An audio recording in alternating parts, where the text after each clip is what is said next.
नमस्कार। आज हम हिंदी साहित्य के एक बहुत बड़े नाम आचार्य रामचंद्र शुक्ल की एक बेहद निजी याद के पन्ने पलटेंगे।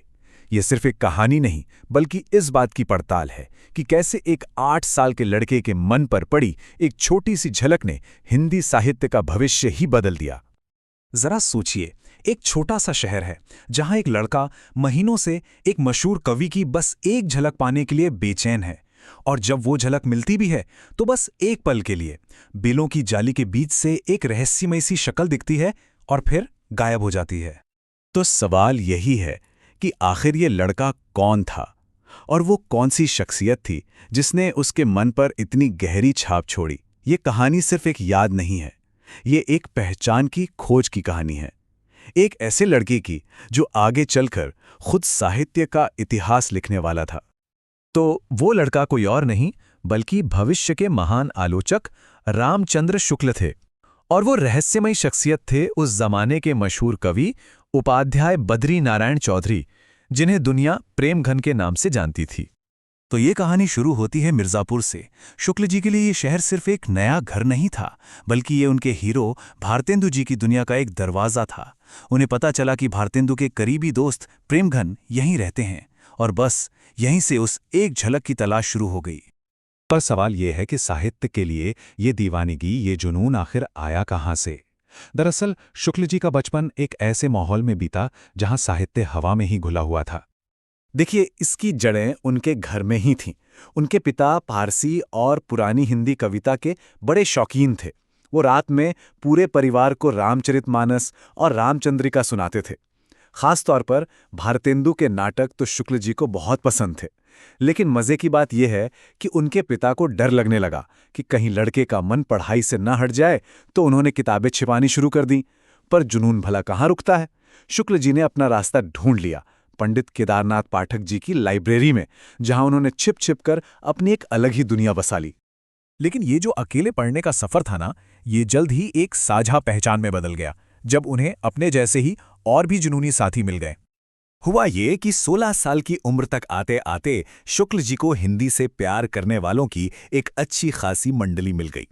अब साहित्य पर चर्चा होती थी, नए पुराने लेखकों पर बहस होती थी, और एक लेखक के तौर पर उनका अपना कॉन्फिडेंस भी बढ़ रहा था। और इस मंडली का एक बड़ा मजेदार नाम भी पड़ गया था।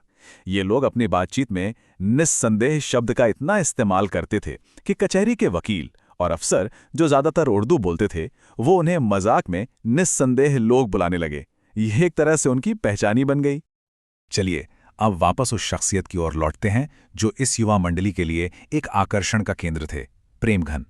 शुक्ल जी और उनके दोस्त उन्हें एक पुरानी चीज समझते थे।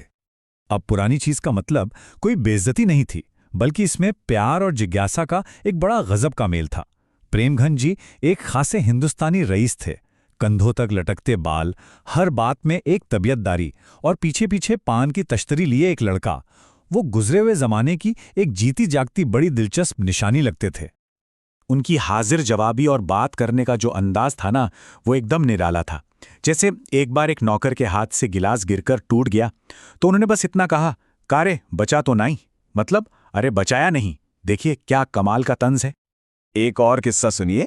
एक दिन एकादशी का व्रत रखे एक पंडित जी आए और बोले कि उन्होंने बस जल खाया है। प्रेमघन जी ने फौरन पूछा, क्या जल ही खाया है कि कुछ फलाहार भी पिया है? उन्होंने खाने और पीने के शब्दों को कितनी चालाकी से पलट दिया। और ये किस्सा तो उनकी रईसी का बेस्ट एग्जाम्पल है। एक शाम लैंप की बत्ती भभकने लगी और धुआं देने लगी। वो नौकरों को आवाज देते रहे पर खुद उठकर उसे ठीक नहीं किया। चिल्लाते रहे, अरे जब फूट जाई तबे चलो तावा। और हुआ भी यही। आखिर में लैंप चकनाचूर हो ही गया। ये घटना उनके अजीब और रईसाना स्वभाव को एकदम साफ दिखाती है। तो ये बचपन की यादें, प्रेमघन जैसे निराले लोग और ये साहित्यिक माहौल, इन सब ने मिलकर उस नींव को कैसे तैयार किया जिस पर आचार्य रामचंद्र शुक्ल का इतना बड़ा व्यक्तित्व खड़ा हुआ। हो सकता है प्रेमघन की भाषा की पकड़ और हाजिर जवाबी ने ही शुक्ल जी को अपनी आलोचना में शब्दों के सटीक इस्तेमाल के लिए तैयार किया हो। चलिए उनके सफर को आगे देखते हैं। तो देखिए, उस नौजवान जुनूनी लड़के का एक अकादमिक शिखर तक का सफर कितना शानदार था। 1905 में वे काशी में हिंदी शब्द सागर के असिस्टेंट एडिटर बने, फिर काशी हिंदू यूनिवर्सिटी में हिंदी के प्रोफेसर हुए और 1937 में बादू श्याम सुंदर दास के बाद हिंदी डिपार्टमेंट के हेड बनकर उस पद की शान बढ़ाई। तो आखिर उस लड़के का जुनून पूरी हिंदी भाषा के लिए इतना जरूरी क्यों बना? क्योंकि उन्होंने हिंदी साहित्य का इतिहास लिखा और पहली बार बिखरे हुए साहित्य को एक सिस्टमैटिक, एक साइंटिफिक ढांचा दिया। चिंतामणि के जरिए उन्होंने इमोशंस और साइकोलॉजी पर ऐसे निबंध लिखे जो आज भी मिसाल हैं। उन्होंने सिर्फ लिखा नहीं बल्कि रस मीमांसा जैसी किताबों से हिंदी आलोचना को एक नई तर्क वाली दिशा दी, उसे रईसों की महफिलों से निकालकर अकादमिक बहसों के सेंटर में लाकर खड़ा कर दिया। आखिर में एक सवाल के साथ छोड़ जाता हूं। रामचंद्र शुक्ल की कहानी हमें ये सोचने पर मजबूर करती है कि हमारे शुरुआती जीवन के अनुभव, वो लोग जिनकी हम दूर से तारीफ करते हैं और वो दोस्त जो हमारे जुनून में हमारा साथ देते हैं, आखिर ये सब हमारी पहचान को बनाने में कितना बड़ा रोल निभाते हैं।